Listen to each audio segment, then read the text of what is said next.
Hi friends, नमस्कार। आप सभी लोगों का स्वागत है हमारे चैनल में। आज आपको करवाएंगे हम जीके का और जीएस का 20 क्वेश्चन, जो कि एसएसटी में बहुत ज़्यादा आप लोगों को फायदा होगा। चाहे किसी भी क्लास में अभी एमसीक्यू आता है आपका 8, 9, 10 में, प्लस में कॉम्पिटिटिव एग्जामिनेशन में, एसएससी, रेलवे, बैंकिंग और भी प्रतियोगिता परीक्षा में प्रश्न इससे पूछ लिए जाते हैं। बिल्कुल वीडियो को आपको शुरू से लेकर एंड तक देखना है, ताकि आपको बारी से बारी हर क्वेश्चन आपको एक बार में समझ में और याद भी हो जाए। आइए हम स्टार्ट करते हैं। गुप्त युग किसके द्वारा और कब प्रारंभ हुआ? देखिए, गुप्त एक वंश था, वही युग जो है आपका किसके द्वारा और कब प्रारंभ हुआ, मतलब कब इसका शुरुआत हुआ था। देखिए, ऑप्शन आपका ए कहता है समुद्रगुप्त 324 एडी, समुद्रगुप्त 324 एडी। देखिए, एडी का मतलब होता है यहाँ पे एनो डोमिनी। क्या होता है एडी का मतलब? एडी का मतलब होता है एनो डोमिनी। नंबर बी ऑप्शन है श्रीगुप्त 275 एडी। नंबर सी है चंद्रगुप्त 1320 एडी। और नंबर डी है घटोत्कच 300 एडी। एडी मतलब बताएं आपको एनो डोमिनी। क्या होता है फ्रेंड, देखिएगा, एनो डोमिनी। ANNODOMINI डोमिनी, मतलब इसको बोलेंगे हिंदी में कहा जाए ईसवी सन कहा जाता है। तो गुप्त युग किसके द्वारा और कब प्रारंभ हुआ था? ये देखिए, प्रारंभ हुआ था आपका ये श्रीगुप्त के द्वारा 275 एडी में। मतलब श्रीगुप्त ने इसका स्थापना किया था गुप्त युग का। आने की ऑप्शन नंबर आपका यहाँ पे बी जो है वो करेक्ट आंसर हो जाएगा। ऑप्शन नंबर बी, श्रीगुप्त के द्वारा ये शुरू किया गया था। ध्यान दीजिए, कौन सा ऑप्शन होगा? बी नंबर होगा, श्रीगुप्त 275 एडी में। आइए बढ़ते हैं नेक्स्ट क्वेश्चन नंबर 2 की ओर आते हैं।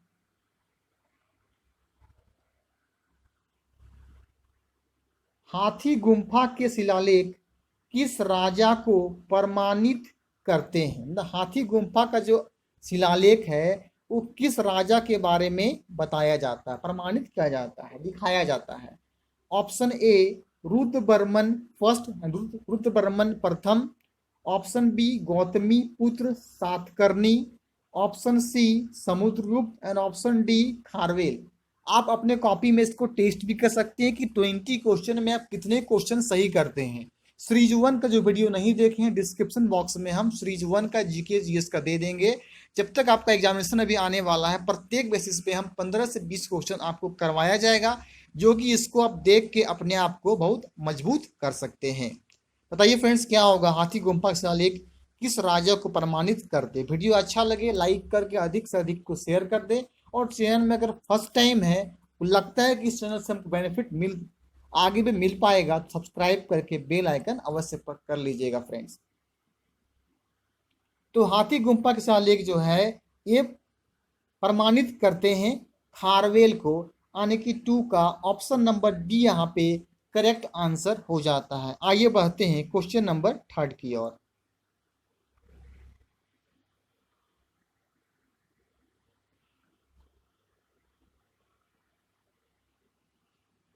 क्वेश्चन नंबर 3 कहता है सेन राजवंश का संस्थापक कौन था? सेन एक राजवंश है, उसके संस्थापक बताना है, उसके संस्थापक जो हैं कौन थे? ऑप्शन ए है Vijay Sen. Option B Lakshman Sen. Option C Samant Sen and option D Vinay Sen. बताना है सेन राजवंश का संस्थापक कौन था। ये आपका इसका आपको टाइम दिया जाता है 5 सेकेंड। हम क्वेश्चन पढ़ेंगे, उसके ऑप्शन पढ़ेंगे और आपको टाइम देंगे 5 सेकेंड्स। देखिए, सेन राजवंश संस्थापक कहा जाता है सामंत सेन को। ऑप्शन नंबर सी यहाँ पे आपको करेक्ट होगा। सेन राजवंश संस्थापक सामंत सेन को कहा जाता है। आइए बढ़ते हैं क्वेश्चन नंबर 4 की ओर।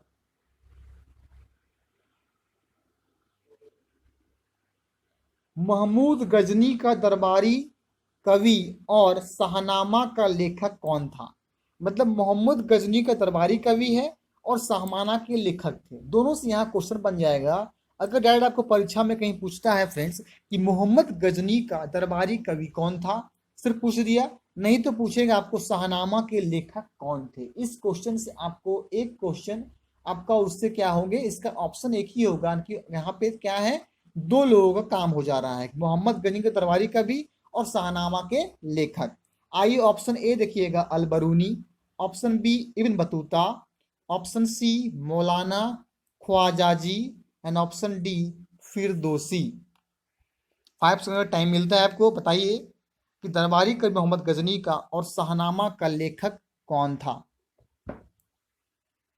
देखिए मोहम्मद गजनी का दरबारी कवि और शाहनामा का लेखक फिरदौसी को जाना जाता है, मींस ऑप्शन नंबर डी यहाँ पे करेक्ट आंसर हो जाएगा।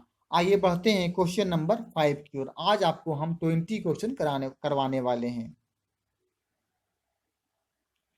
क्वेश्चन नंबर 5 की ओर देखिए आते हैं फ्रेंड्स। इनमें से कौन सा सुल्तान चौगान खेलते समय मारा गया। देखिए चौगान मतलब समझाते हैं आपको। देखिए चौगान मतलब होता है, देखिए घोड़ा से खेला जाता है, किसको खेला जाता है, ये आपका घोड़ा से खेला जाता है चौगान। चौगान जो है आपका वो घोड़ा से खेला जाता है। तो उस समय वो घोड़ा में चढ़ के एक चौगान खेल खेला जाता है। तो चौगान खेलते समय कौन मारा गया था। ऑप्शन ए है Iltutmish, option B Alauddin Khilji, option C Mohammad bin Tughlaq and option D Qutbuddin Aibak. बताना है कि फ्रेंड इसमें से आपका करेक्ट आंसर क्या होगा। कौन ऐसे पर्सन है जो कि चौगान खेलते हुए उन चौगान खेलते हुए जब घोड़े से चौगान खेल रहे थे उनके गिरते क्रम में उनकी मृत्यु हो गई थी। देखिए उनका नाम है कुतुबुद्दीन ऐबक। कुतुबुद्दीन ऐबक एक महान सुल्तान थे जो कि उनकी मृत्यु चौगान खेलते समय हो गई थी। मीन्स 5 का आपका ऑप्शन नंबर डी यहाँ पे करेक्ट आंसर हो जाएगा। अगर बात किया जाए ऑप्शन ए इल्तुतमिश, इल्तुतमिश की बेटी का नाम था रजिया सुल्तान, और फर्स्ट अगर सुल्तान कहा जाए मुगल में लेडी तो रजिया सुल्तान बनी थी। अलाउद्दीन खिलजी के बारे में बात किया जाए, खिलजी वंश का एक बहुत ही प्रतापी सुल्तान शासक था अलाउद्दीन खिलजी। अगर मोहम्मद बिन तुगलक के बारे में बात किया जाए, तुगलक वंश का बहुत ही प्रतापी अभागा और पागल शासक भी कहा जाता है मोहम्मद बिन तुगलक को। आइए बढ़ते हैं क्वेश्चन नंबर 6 की ओर। तो 6 आगे कहता है फ्रेंड्स, चित्तौड़ में किसने प्रसिद्ध कीर्ति स्तंभ बनाया। ये देखिए बहुत ही आपका महत्वपूर्ण क्वेश्चन है, कर लीजिएगा इसको। VVI प्रश्न देखिए आपका है, कितना परीक्षा पूछी जाता है कि चित्तौड़ में प्रसिद्ध कीर्ति स्तंभ किसके द्वारा बनाया गया था। ऑप्शन ए आपका देखिए फ्रेंड्स है राणा रतन सिंह, ऑप्शन बी है राणा हमीर, ऑप्शन सी है Rana Kumbha and option D है राणा संग्राम सिंह। तो बताना है कि कीर्ति स्तंभ जो चित्तौड़ में किसके द्वारा बनाया गया था। चलिए हम बताते हैं, देखिए इसका इसका आपका करेक्ट आंसर हो जाएगा राणा कुंभा के द्वारा। मींस ऑप्शन नंबर सी यहाँ पे आपका करेक्ट होगा, राणा कुंभा। चित्तौड़ में जो बना है कीर्ति स्तंभ वो राणा कुंभा के द्वारा बनवाया गया था। आइए बढ़ते हैं फ्रेंड्स क्वेश्चन नंबर 7 की ओर।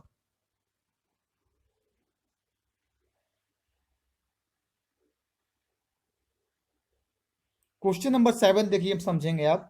जमोरीन कौन था। जमोरीन एक व्यक्ति है, बताना है कि वो कौन था। ऑप्शन ए भारत में पुर्तगालियों का धार्मिक प्रमुख, जो भारत में पुर्तगाली उसका धार्मिक क्या प्रमुख था वो। ऑप्शन बी भारत में अरब व्यापारियों का व्यापारिक प्रमुख, भारत में जो अरब व्यापारी है उसका व्यापारिक प्रमुख था वो। ऑप्शन सी कोचीन का मुस्लिम शासक, क्या कोचीन है उसका शासक था मुस्लिम वो। ऑप्शन डी कालीकट का हिंदू शासक।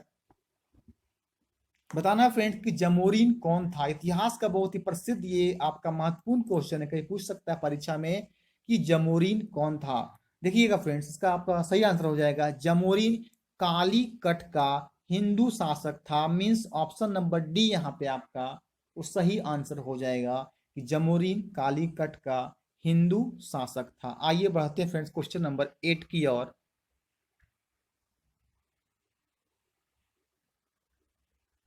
इनमें से कौन सा शिवाजी का धार्मिक गुरु था। शिवाजी के धार्मिक गुरु का आपको नाम बताना है। Option A Tukaram, option B Ramdas, option C Eknath and option D Gyandev. बहुत ही ये भी आपके लिए मोस्ट इम्पोर्टेंट क्वेश्चन है कि शिवाजी का धार्मिक गुरु कौन है। कभी कभी परीक्षा में पूछ लिए जाते हैं। शिवाजी का धार्मिक गुरु का नाम आपका गुरु रामदास था, यानी कि ऑप्शन नंबर बी यहाँ पे जो है वो सही आंसर हो जाएगा। शिवाजी का धार्मिक गुरु रामदास थे। आइए बढ़ते हैं फ्रेंड्स क्वेश्चन नंबर 8 की ओर। क्वेश्चन नंबर 9 की ओर बढ़ते हैं।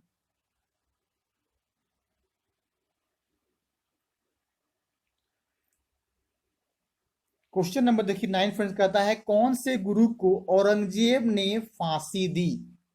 उस गुरु का नाम बताना है जो औरंगजेब ने फांसी दी थी। कुल मिला के सिख धर्म में 10 गुरु हुए थे।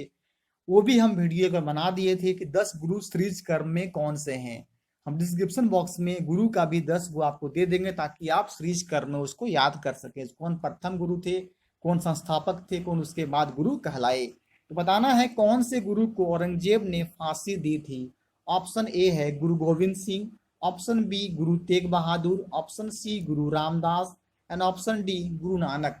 गुरु नानक सिख धर्म के संस्थापक और प्रथम गुरु माने जाते हैं और गुरु गोविंद सिंह जो सिंह जी को सिख धर्म का अंतिम गुरु और 10वें गुरु कहा जाता है। देखिए औरंगजेब ने फांसी गुरु तेग बहादुर को दी थी। मतलब आपका 9th का ऑप्शन नंबर बी यहाँ पे करेक्ट आंसर हो जाएगा। पूछेगा परीक्षा में औरंगजेब ने फांसी किस गुरु को दिलवाई, तो हो जाएगा आपका सही answer option B Guru Tegh Bahadur को दिलाया गया। आइए बढ़ते हैं फ्रेंड्स क्वेश्चन नंबर 10 की ओर।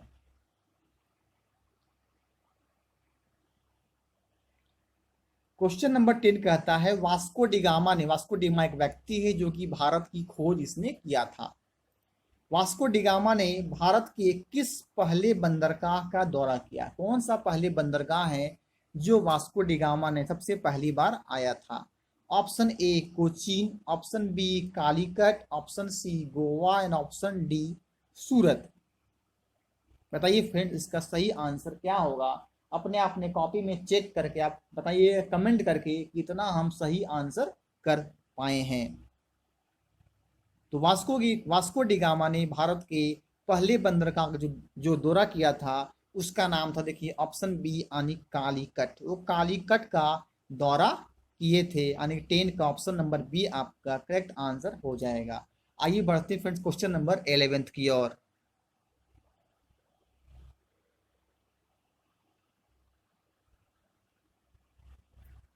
क्वेश्चन नंबर देखिए 11 का था फ्रेंड्स बंगाल और बिहार के बीच किसने अस्थाई बंदोबस्त करवाए। ये भी आपके लिए अति महत्वपूर्ण प्रश्न है, मोस्ट इंपॉर्टेंट है कि बंगाल और बिहार के बीच किसने अस्थाई बंदोबस्त करवाए।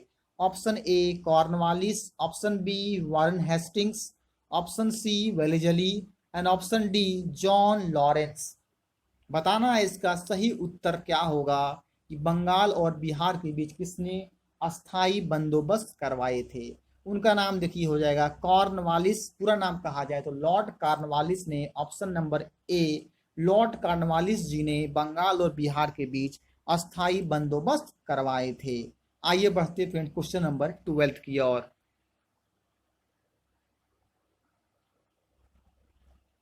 किस वैदिक संहिता में भारतीय संगीत है। भारतीय संगीत को किस वेद में कहा गया है। कौन से वेद में जो है ये संगीत के बारे में बताया गया है, उसे कहा जाता है वैदिक संहिता।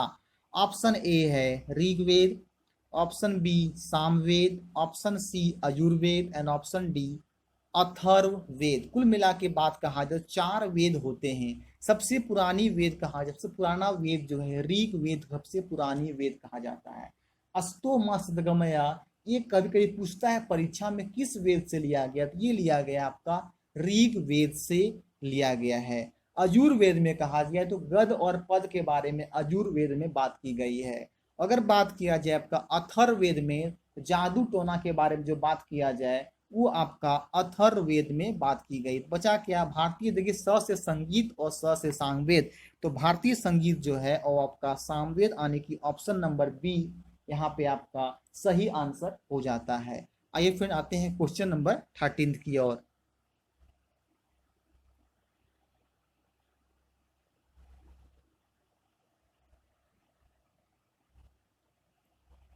प्रसिद्ध इलाहाबाद प्रशस्ति का लेखक कौन था? अब बताना है कि इलाहाबाद प्रशस्ति जो है उसके लेखक का नाम, मतलब किसके द्वारा लिखा गया है प्रसिद्ध इलाहाबाद प्रशस्ति।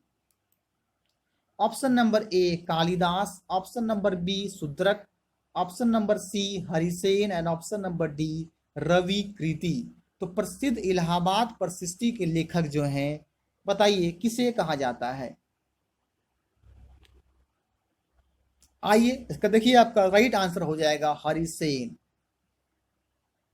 प्रसिद्ध इलाहाबाद प्रशस्ति का लेखक हरिसेन को कहा जाता है। मीन्स 13 का आपका ऑप्शन नंबर सी यहाँ पे करेक्ट आंसर हो जाएगा। आइए बढ़ते हैं फ्रेंड्स क्वेश्चन नंबर 14 की ओर।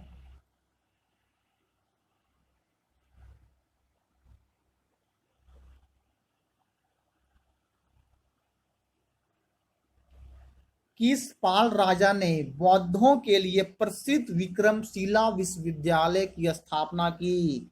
ये आपके अति महत्वपूर्ण प्रश्न है, प्रतियोगी परीक्षा में कितना बार पूछ लिया जाता है।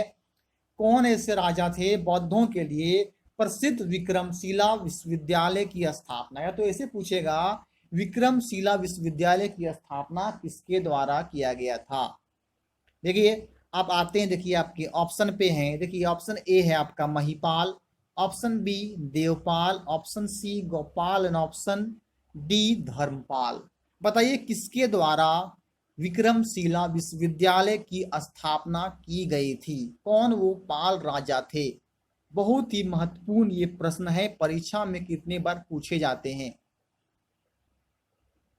देखिए विक्रमशिला विश्वविद्यालय की स्थापना आखिर में किया गया वो उसी वही किए होंगे जिसके पास धर्म नाम की चीज होगी, यानी कि विक्रमशिला विश्वविद्यालय की स्थापना धर्मपाल के द्वारा किया गया था। तो ऑप्शन नंबर डी यहाँ पे आपका करेक्ट आंसर हो जाएगा। विक्रमशिला विश्वविद्यालय की स्थापना धर्मपाल ने की थी। आइए फ्रेंड्स बढ़ते हैं क्वेश्चन नंबर 15 की ओर।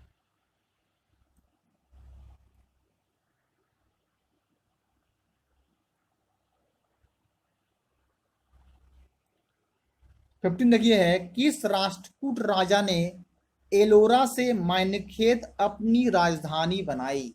मैंने वो राष्ट्रकूट राजा का नाम बताना है। राष्ट्रकूट भी हुआ था एक वंश, आपका जान रहे हैं, तो उसमें एलोरा से मायनखेत राजधानी को वो बदल दिया गया था।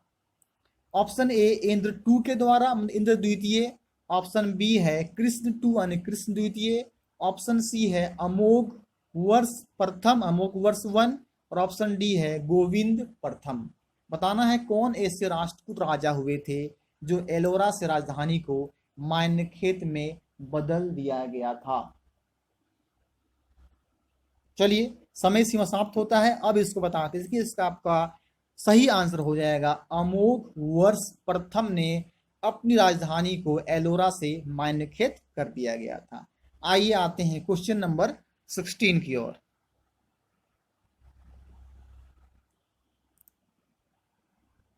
क्वेश्चन नंबर 16 है किस भाषा में बाबर ने अपनी यादें तुझके बाबरी में लिखी?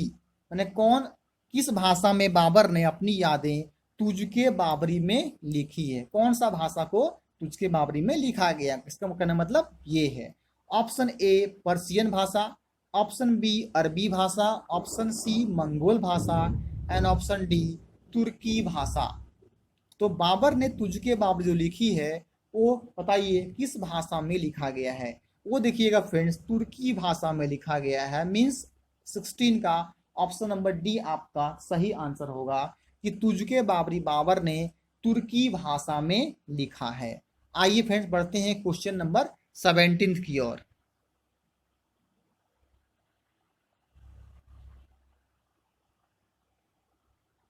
तो 17 कहता है मेवाड़ के राणा प्रताप सिंह। देखिए मेवाड़ के राणा थे, उनका नाम था प्रताप सिंह के विरुद्ध मैंने उसका अगेंस्ट हल्दी घाटी के युद्ध में किसने मुगल सेना का नेतृत्व किया था?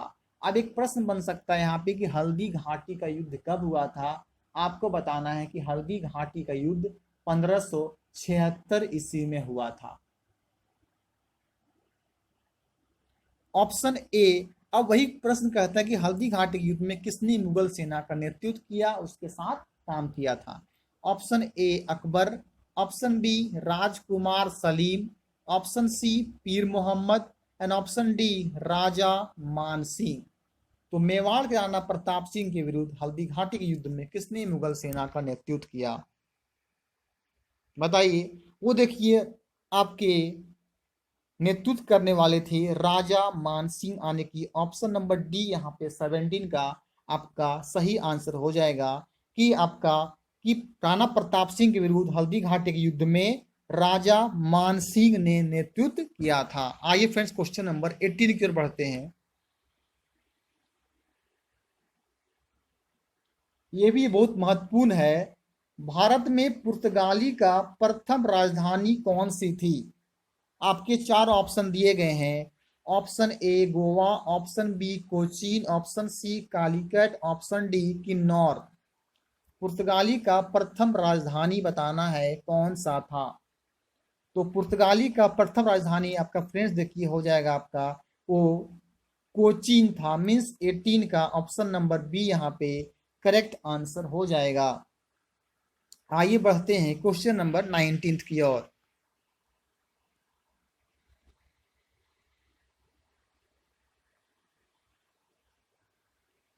इनमें से कौन सा मुगल पुस्तकालय, इनमें से कौन सा मुगल पुस्तकालय की सीढ़ियों से गिरकर मर गया, जिसके बारे में कहा जाता है कि वह जिंदगी से भी गिरा और औंधे मुंह गिरकर जिंदगी से चला गया? देखिए ये आपके लिए अति महत्वपूर्ण प्रश्न है, मोस्ट इंपोर्टेंट देखिए क्वेश्चन है कि कौन से मुगल थे ऐसे जो कि पुस्तकालय की सीढ़ियों से, लाइब्रेरी की सीढ़ी से गिरकर मर गए, जिसके बारे में कहा जाता है कि वो जिंदगी से भी गिरा और औंधे मुंह गिरकर अपनी जिंदगी से क्या हो गया, दूर चला गया।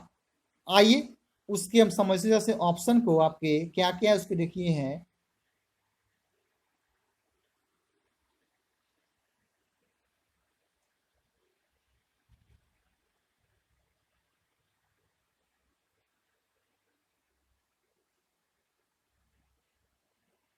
देखिए फ्रेंड्स फर्स्ट आपका ऑप्शन है शाहजहां, ऑप्शन बी ऑप्शन है जहांगीर, ऑप्शन सी है बाबर एंड ऑप्शन डी है हुमायूं।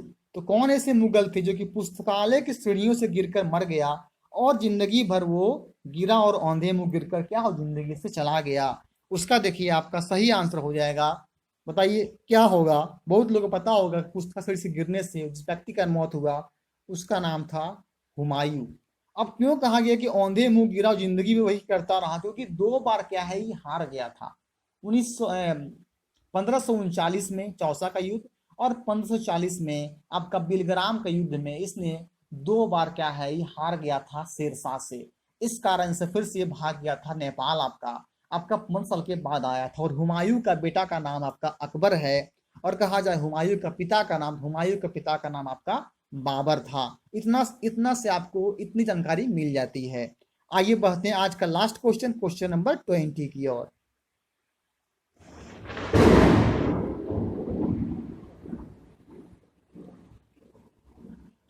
क्वेश्चन नंबर 20 कहता है शिवाजी कब और कहां पैदा हुए? शिवाजी का बताना है वो कब और कहां पैदा हुए थे। ऑप्शन ए 1607 पुरंदर में, ऑप्शन बी 1615 पूना में, ऑप्शन सी 1622 रायगढ़ में एंड ऑप्शन डी 1627 सिवनेर में। बताना है कि शिवाजी कब और कहां पैदा हुए।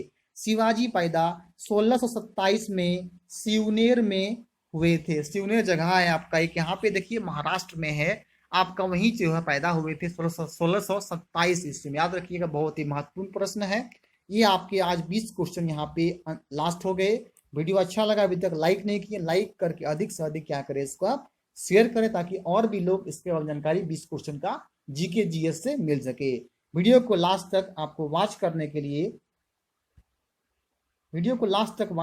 लिए आपको थैंक यू।